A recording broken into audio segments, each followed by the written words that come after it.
예전에 한 TV 프로그램에 여성분이 한 분 출연해서 180cm가 안 되는 남자는 다 루저다 라고 표현해서 상당히 논란이 일었던 적이 있습니다.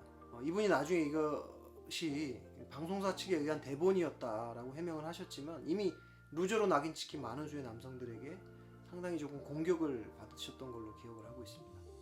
이후에 이 여성분은 TV 프로그램에서 하차했고 여러 대내외적인 피해를 입으신 걸로 알고 있습니다.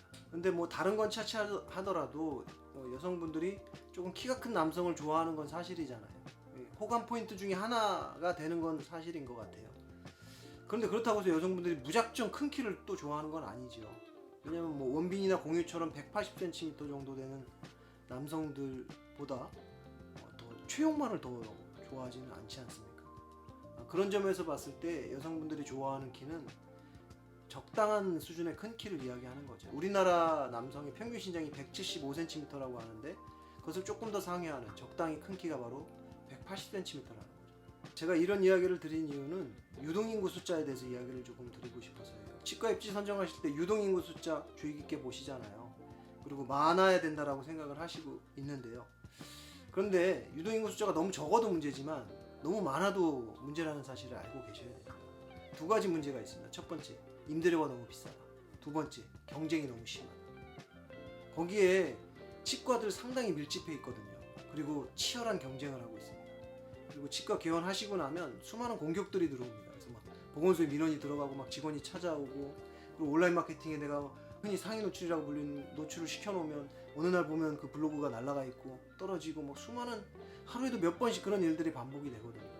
그러면 어떻게 하느냐, 이 유동인구 숫자를 어떻게 해야 하느냐는 그 180cm 정도의 수준을 찾아내야 된다는 거죠. 적당한 수준을 찾아내야 된다는 말씀입니다.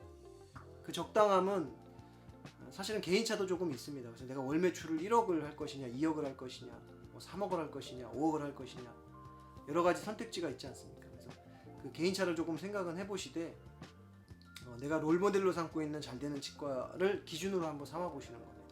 그분들의 치과의 유동인구 숫자가 얼마나 되는지.